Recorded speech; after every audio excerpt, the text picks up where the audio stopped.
Welcome to another episode of My Weird Prompts, an AI-generated podcast featuring the random prompts of Daniel Rosehill as answered by a revolving cast of friendly AI characters.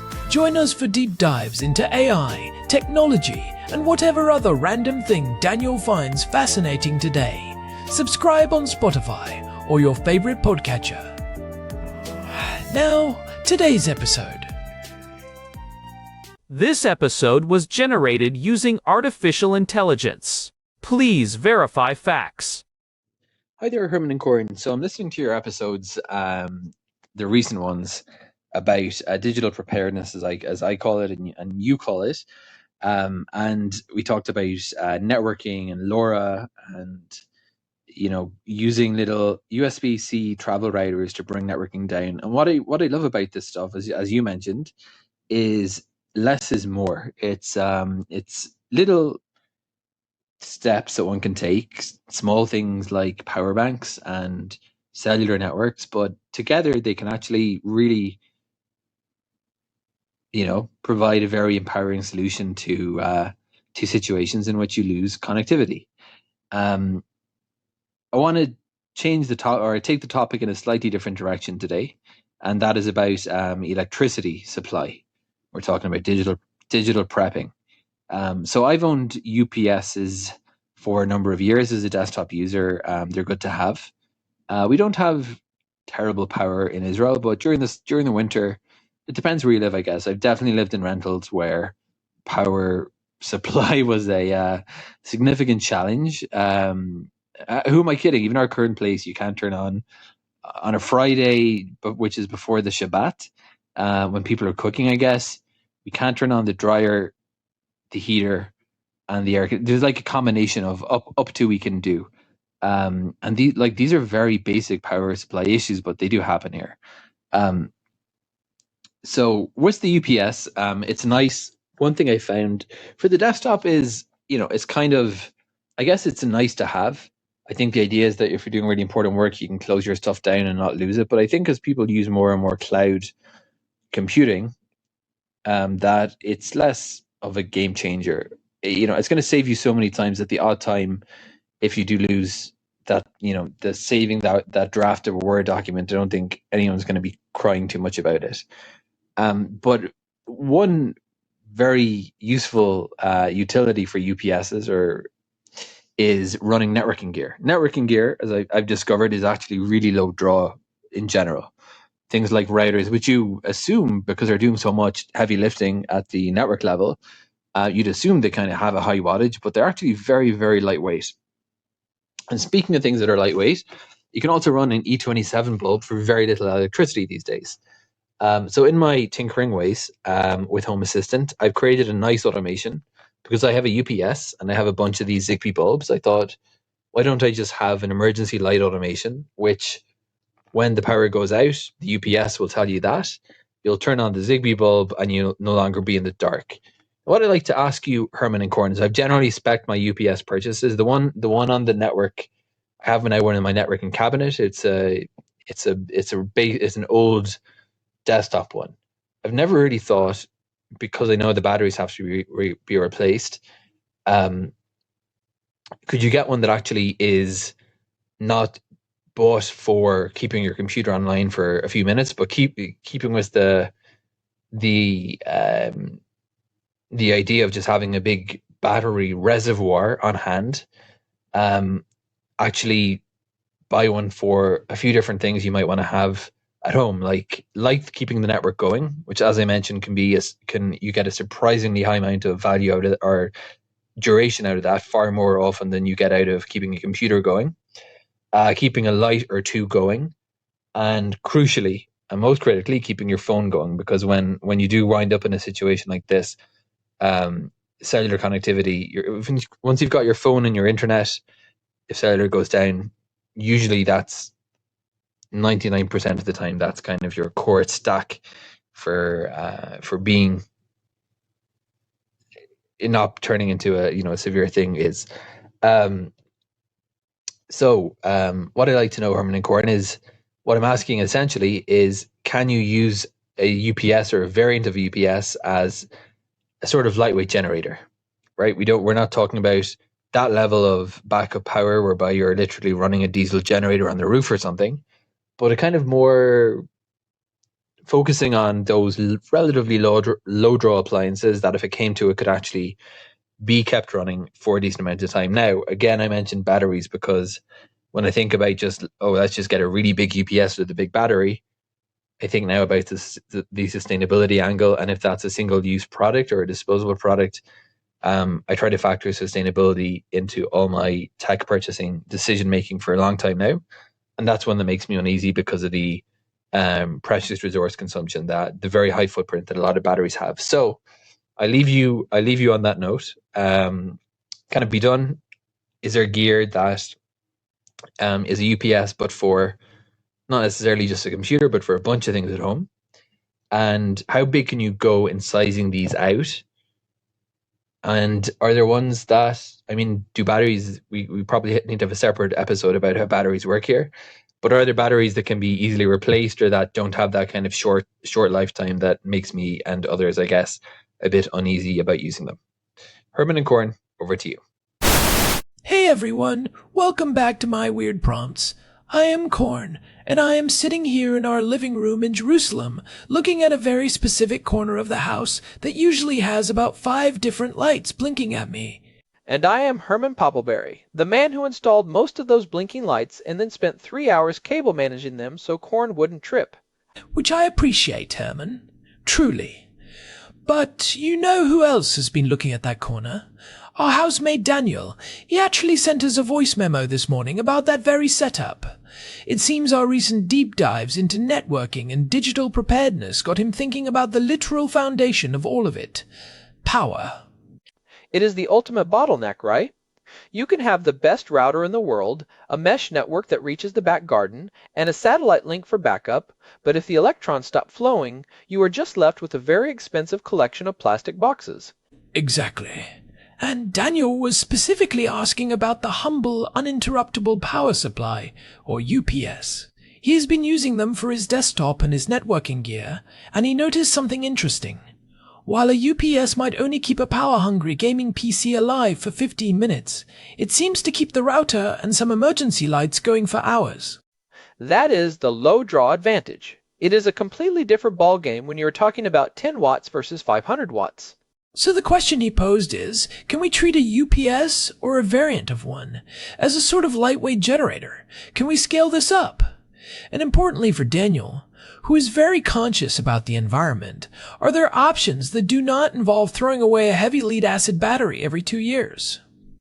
This is such a timely topic for us specifically, Corn. We live in an older building in Jerusalem. We know the Friday afternoon struggle. Everyone is home, the ovens are on, the heaters are cranked up because it is January, and suddenly the circuit breaker decides it has had enough. Oh, I remember that one Friday where we were trying to record and the dryer kicked in at the same time as the air conditioning. Everything just went black. And that is exactly where the UPS saved us. But Daniel was right to push the boundaries here. Most people think of a UPS as a bridge. You use it to save your work and shut down gracefully. But if you shift your perspective, you can see it as a reservoir, a small, silent, indoor-friendly power plant. Let us start with the basics then. For those who might only know a UPS as that heavy black brick under their desk that beeps when the power flickers, what is actually happening inside that box? At its simplest, a UPS is 3 components in a trench coat. You have a battery, a charger that keeps that battery topped up from the wall, and an inverter. The inverter is the magic part. It takes the direct current, or DC, from the battery and turns it back into the alternating current, or AC, that your electronics expect. Right. And there are different types, right? I remember you telling me that not all inverters are created equal. Definitely. This is a huge point for anyone looking to use these as mini generators. Most cheap UPS units use what we call a simulated sine wave or a modified square wave. It is a chunky, stepped version of electricity. It is fine for most power supplies and computers, but some sensitive motors or high-end audio gear really hate it. They want a pure sine wave, which is smooth and looks like a perfect rolling hill on an oscilloscope. So if Daniel wants to run his networking gear and some lights, does he need that pure sine wave? For a router? Usually not. Most of those use a little power brick that converts the AC back to DC anyway, so they are pretty forgiving. But if he wants to run a high-end fan or some specific medical equipment, he would want to look for a pure sine wave unit. Okay, so let us talk about the lightweight generator idea. Daniel mentioned using it for networking, lights, and phone charging. That is a very specific low-energy profile. How long can a standard UPS actually last on that kind of load? Let us do some back-of-the-envelope math, because I know you love it when I get the calculator out. A standard, modern, entry-level portable power station in 2026 usually has a capacity of about 256 watt-hours. Okay, 256 watt-hours. And our router uses what? 10 watts? Exactly. 10 watts for the router, maybe another 5 watts for a modern LED bulb, so you are drawing 15 watts. In a perfect world, that is 17 hours of power. But, and this is the big but, inverters are not 100% efficient. They lose energy as heat during the conversion. Usually, modern units are looking at about 90% efficiency. So you might get 15 hours of internet and light from a small portable unit. That is actually more than enough for most local outages we see here. But Daniel asked how large these can get. If he wanted to survive a 24-hour outage, or even a weekend, what are his options? This is where we cross the bridge from a traditional UPS into what the industry calls portable power stations, or sometimes solar generators. They are essentially massive UPS units. Instead of 200 watt-hours, you can get units that are 1,000, 2,000, or even 5,000 watt-hours. 5,000 watt-hours? That is huge! That is not a brick under your desk anymore. No, at that point, it usually has wheels and a handle like a suitcase. But the principle is the same. The difference is the battery chemistry. This addresses Daniel's second point about sustainability and replacement. Right, because the traditional UPS uses lead-acid batteries. The same stuff in a car battery. They are heavy, they do not like being drained completely, and they die if you leave them empty for too long. Exactly. They are basically 19th century technology. If you want a generator-style experience, you have to look at lithium iron phosphate, or LiFePO4. This is the gold standard right now. I have heard you mention LiFePO4 before. Why is that the winner for a home setup? A few reasons. First, longevity. A lead-acid battery might give you 200 to 500 cycles before it loses significant capacity. A lithium iron phosphate battery can give you 3,000 to 5,000 cycles. If you used it every single day, it would still last you over 10 years. That is a massive difference. So it is more expensive up front, but you are not replacing it every 2 years. Precisely. And they are much safer. They are very stable. They do not have the same thermal runaway risks as the lithium-ion batteries in your phone or laptop. But Herman, Daniel specifically asked about sustainability. Is there anything even better than lithium? Actually, yes.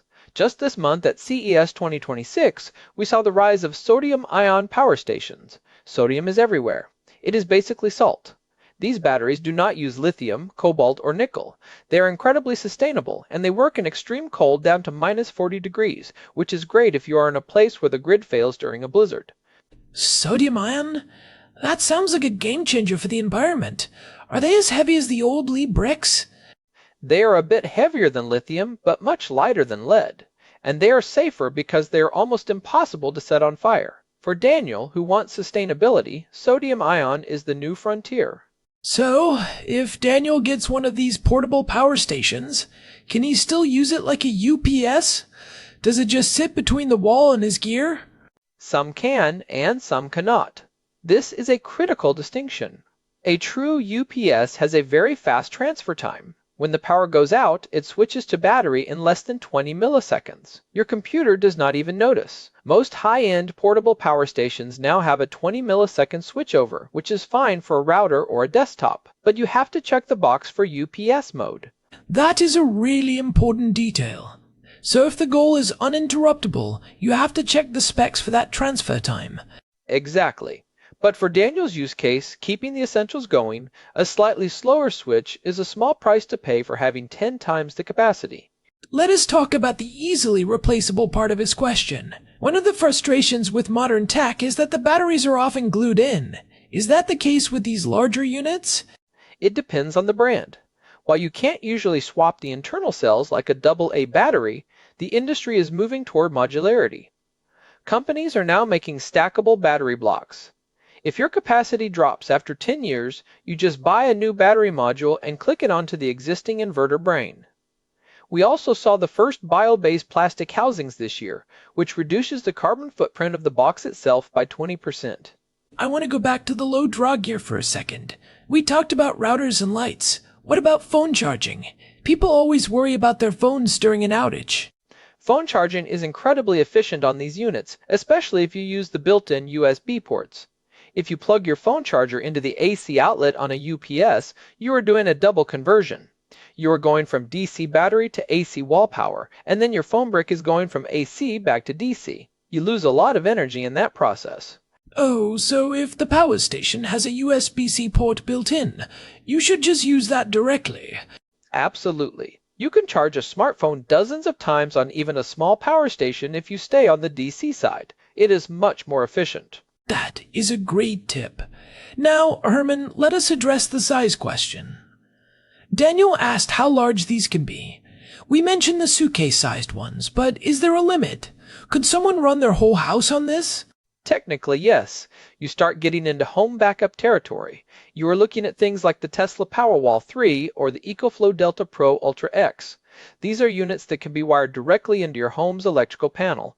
We're talking 30, 40, or even 180 kilowatt hours of storage. 180 kilowatt hours?